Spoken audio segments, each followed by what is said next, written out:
The developers managed to fix the servers. They're a lot more stable now. You can go ahead and claim your free rewards if you haven't done so already. There are also some new Twitch drops with 4 entropy shards you may not want to miss. And there's also a new player survey I want to go through that has some important questions, like do you want content coming out the same time as the Korean server, or would you rather it be delayed and there be less bugs? Additionally, there's only 1 week left on our current battle pass. Make sure you spend those star crystals, and we can already see what the next battle pass is. Now, as for these Twitch drops and how to actually get them, well, you have to go to Twitch and you have to go to Throne and Liberty. Anybody within this category is going to have drops enabled, and when you select your avatar up here, you can see how much time is remaining that is required to obtain these rewards. To get the entropy shards, you have to watch 10 hours. You don't have to actively watch, you can just leave it play in the background. I currently do not stream on Twitch. However, the group that I regularly play with includes Muffin, and she streams pretty much every time we run the raid. So you can support her by giving her a follow. And yeah, just get your Twitch drops. You will have to sign into Twitch here, link it to Steam, and then you can check for claimed rewards. Once you have watched long enough, you can click claim now. Then going back here, we can check again, claiming that. We click activate, and you should get it within 24 hours. If I look in game, in the shop, in the storage chest, we should be able to see it right here, 200 ornate coins. Very simple, and you'll do it for the rest of the rewards too. I'm tempted to start streaming on Twitch, but honestly, my daily schedule, especially when I prioritize making videos and content, is all over the place. So I would be streaming like 3 hours here, 2 hours there, maybe a different game sometimes, because yeah, I prioritize very much just making videos, and that's what I invest most of my time in. I do have, however, a pretty big surprise upcoming next month, and maybe that will be a new step in the direction with regards to me being more active and streaming. But let's have a look at the new battle pass upcoming. So Radiant Star ending next week. Make sure you spend these star crystals. I have not been doing so. I'm a little bit inconclusive of what to get. I know I need to stock up on this food, that's for sure. I will buy 5 of each. That's only going to cost me 450 of those star crystals, and what should I spend the rest on? I think these unlock stones are a waste. These conversion stones, however, are a good deal, and I have been buying them out. Abyss tokens is also a pretty good deal. I will buy that out as I still need to get my mastery. You can see they're only 185. I need to get them 15 more levels, and that needs to be before nightmare mode so I can get to 7,000 combat power. But I think the rest goes into extract stones.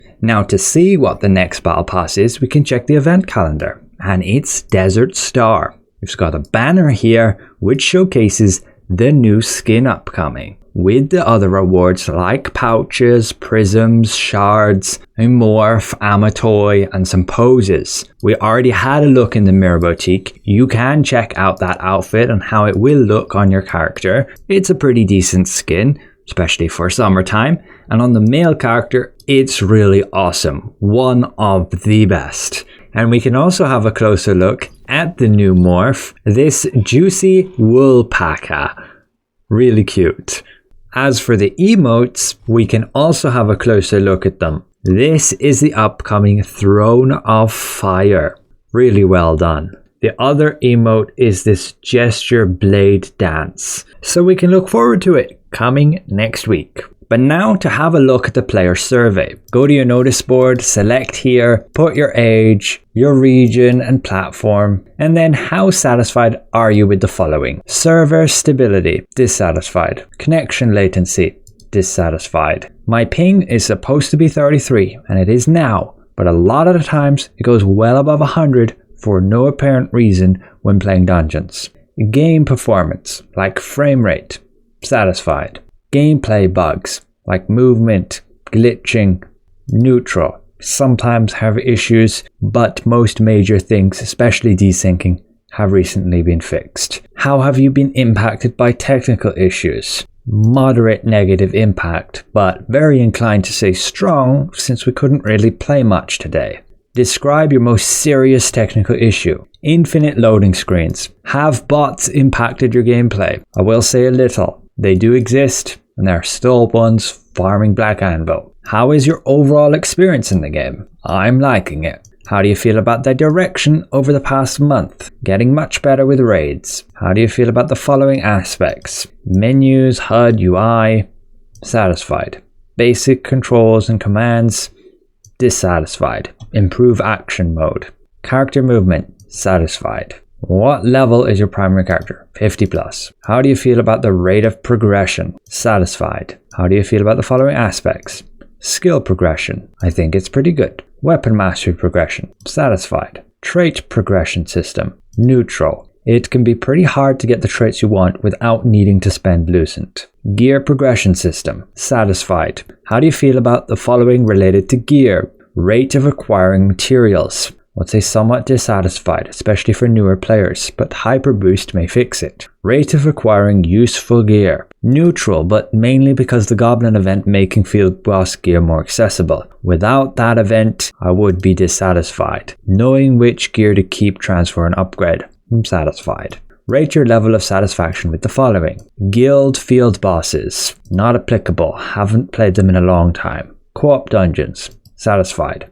Field Dominion bosses, not applicable. Peace bosses, satisfied. However, as of late, the loot from them has not been great. It's been getting very devalued, and the drop rate could just at least be better at this point then, or add something new.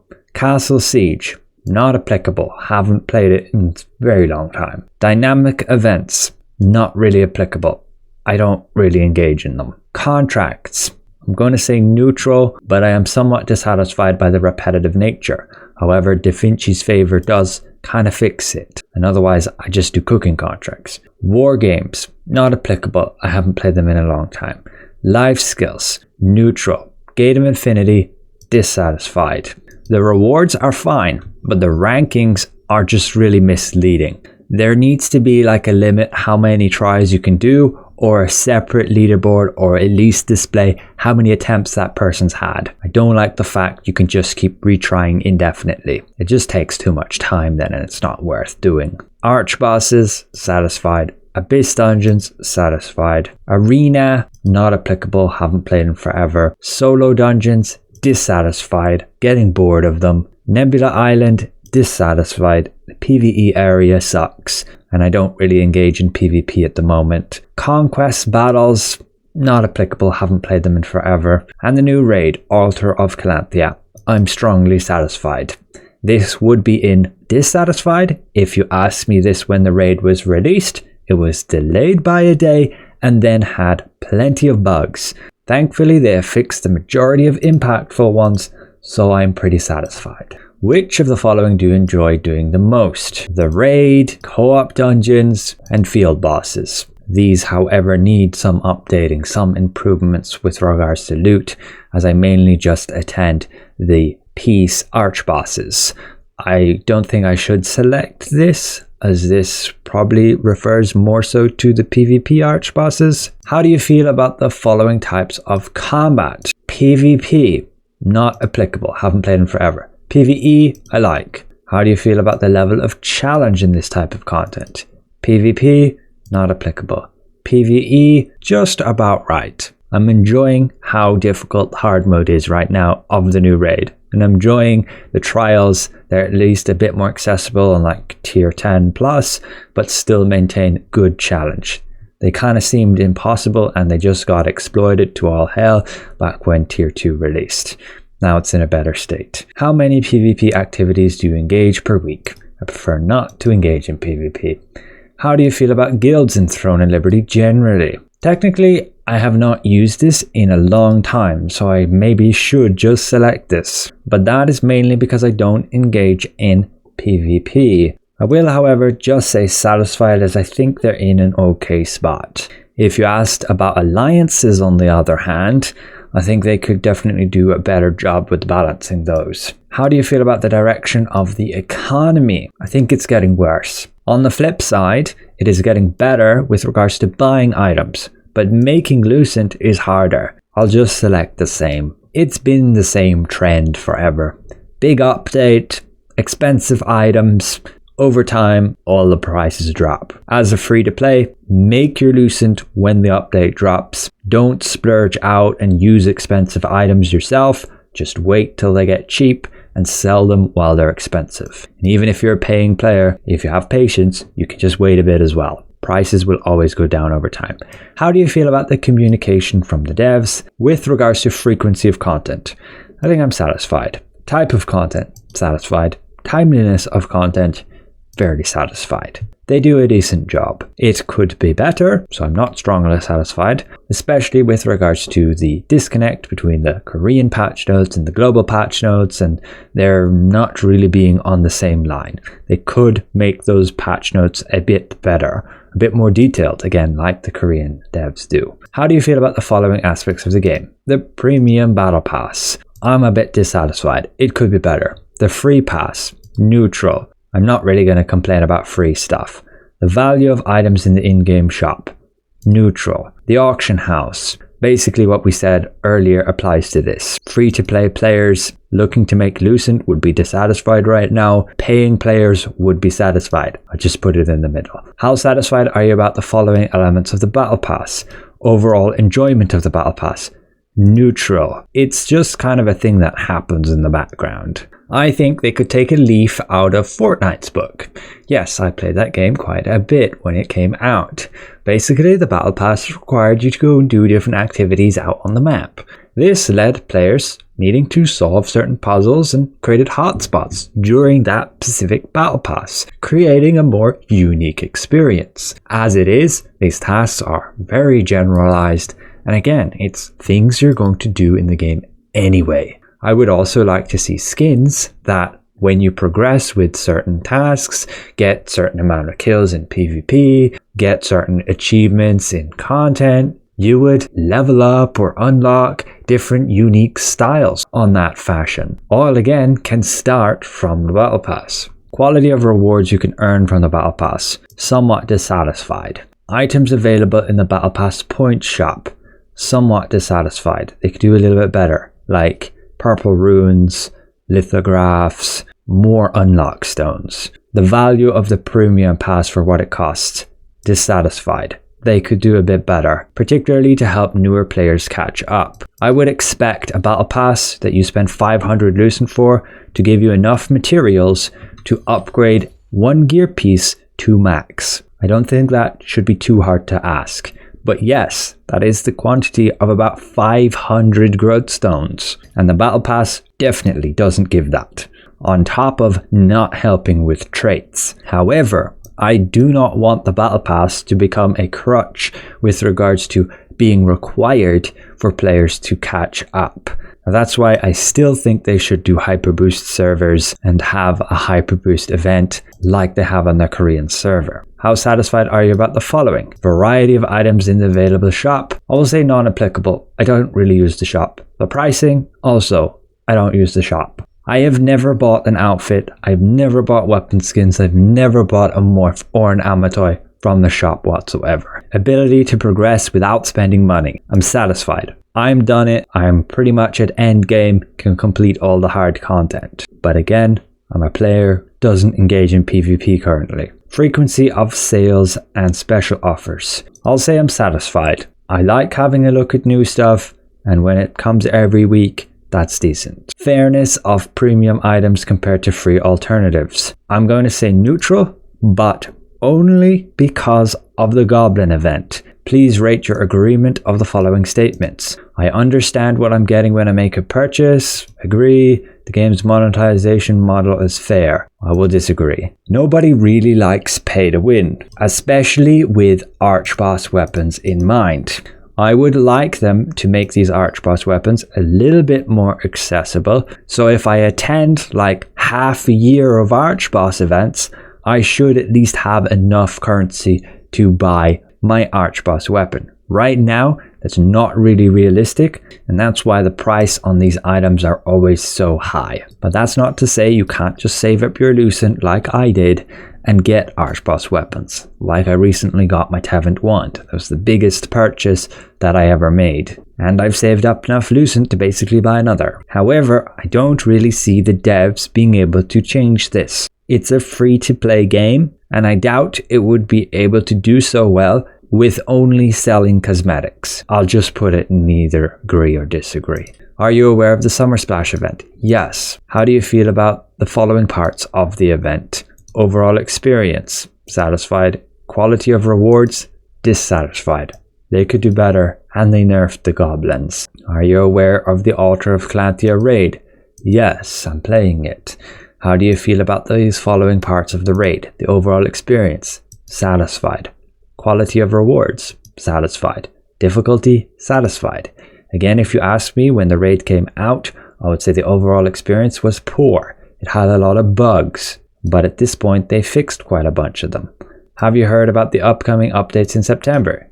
Yes. What are you most excited about in the upcoming updates? New co-op dungeons, new weapon, and Dimensional Trials rework. They did not announce new co-op dungeons though, as far as I heard, but I'll definitely take more of those. What new features would you most like to see in Throne of Liberty? More weapons, more co-op dungeons, and more seasonal events. Again, I don't really play much PvP, but I'm sure it could be pretty cool having some more large-scale structured fights. Like how Siege was pretty awesome the first few times we went there.